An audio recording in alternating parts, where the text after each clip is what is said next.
하나님께서는 죄를 범한 이스라엘을 먼저는 아수르를 통해서 그리고 나중에는 바벨론을 통해서 징계하십니다. 이제는 전세가 역전이 되어서 이스라엘을 공격했던 나라들이 거꾸로 징계를 당하게 되죠.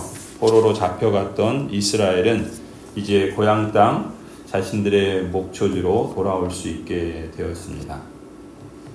이러한 역사를 통해서 하나님께서 드러내시는 하나님의 그 마음, 하나님의 본심은 하나님의 택하신 백성들을 향한 그 징계는 그들을 새롭게 온전하게 연단하시기 위한 것임을 알 수가 있습니다. 죄를 찾아도 발견하지 못할 정도로 새로운 사람이 되게 하시는 것, 그것이 하나님의 열심이고 또 인생을 구원하신 하나님의 목적이라고 할 수 있습니다. 회개의 삶은 우리를 향한 하나님의 태도를 바꾸게 만드는 능력이 있습니다. 회개한 사람들에게는 징계의 매를 들지 않고 축복의 손을 드실 것입니다. 우리가 이 성경의 역사를 통해서 확인할 수 있는 것은 이 역사의 주인공은 보여지는 것처럼 주인공이 아니라는 것입니다. 사실 역사의 주인공은 없습니다. 인생에게는 그렇죠. 오직 하나님만이 역사의 주인이십니다. 온 세계를 파괴하던 망치 역할을 하던 바벨로니아를 보십시오. 이제는 그들 역시 박살당하는 그런 신세로 전락하게 됩니다. 페르시아의 연합군이 바벨로니아의 남쪽 무라다임 성을 공격합니다. 그리고 티그리스강 동편의 북곳 사람들이 죽임을 당하게 됩니다. 먼 곳에 있는 군인들을 불러서 하나님께서 바벨론을 공격하게 하십니다. 바벨론이 예루살렘 곳간을 열고 약탈했던 것처럼 이제는 그들의 곳간이 약탈을 당하게 됩니다. 바벨론의 땅에 황소처럼 힘이 센 장정들이 하나 없이 다 죽임을 당하게 됩니다. 하나님께서 왜 이러시는 걸까요? 하나님은 교만한 자를 결코 그냥 내버려 두지 않으십니다. 교만한 자를 대적하시는 하나님이신 것이죠. 잠언 16장 말씀처럼 교만은 패망의 선봉입니다. 오만은 넘어짐의 앞잡이이기 때문에 그렇습니다. 한때 바벨론은 방망이 역할을 했죠. 하나님의 손에 잡혀서 헐어버리는 그러한 망치 역할을 했습니다. 그래서 바벨론이 가는 곳마다 견고한 여러 도시 국가들이 망하고 견고한 성들이 무너져 내렸습니다. 그런데 이러한 바벨론의 힘은 사실 자신들의 것이 아니라는 것이죠. 바벨론을 도구로 사용하시는 하나님에게서 나온 것입니다. 그래서 어떤 나라도 바벨론을 이기지 못했던 것이죠. 그런데 이렇게 쓰임받다 보면 착각하는 거예요. 자신의 힘인 줄 알고, 자신이 강한 줄 알고, 자신의 힘이 강하다고 생각해서 교만해지는 겁니다. 사람이 그런 거예요. 연약하고 또 힘이 없으면은 그 마음에 은혜를 주시면 하나님을 의지하고 하나님을 찾지요. 그러다가 힘이 세지고 커지고 많아지면 자신의 힘인 줄 착각합니다. 자신에게 그런 능력이 있는 줄 알고 스스로 거만을 떨죠. 하나님도 우습게 여기는 겁니다. 하나님께서 그러한 자를 그냥 내버려 두실 리가 없어요.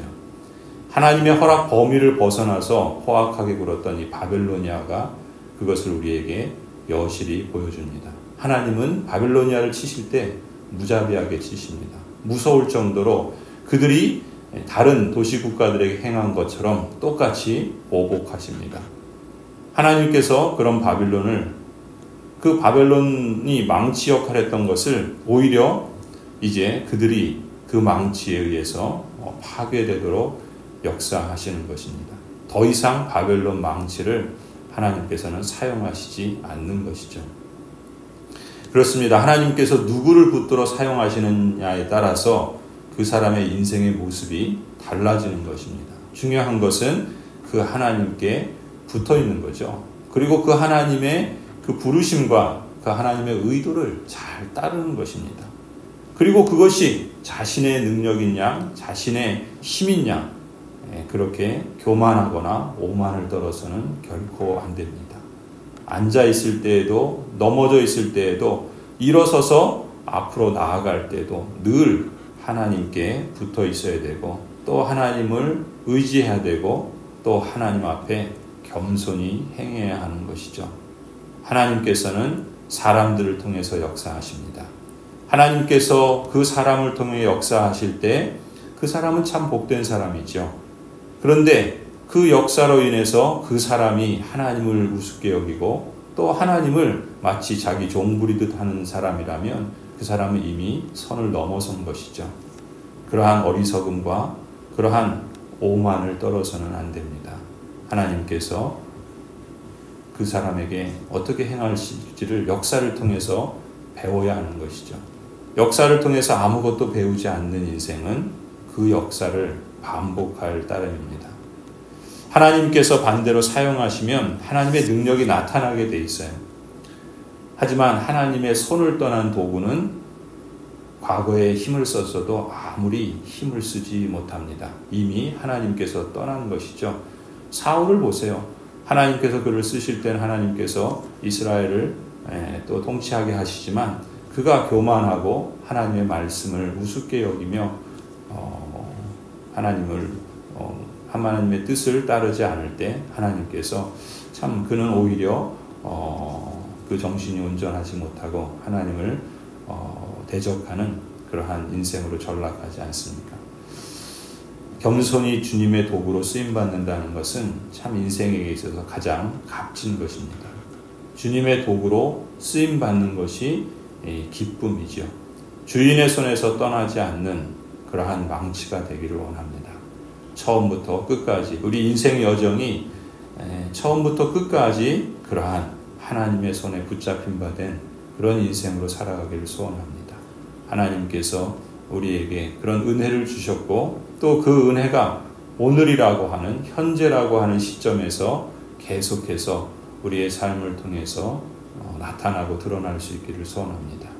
예수 그리스도께서 오시는 그날까지 그 영원에 잇대어 살아가는 인생이 참으로 복되고 영광스러운 인생 아니겠습니까?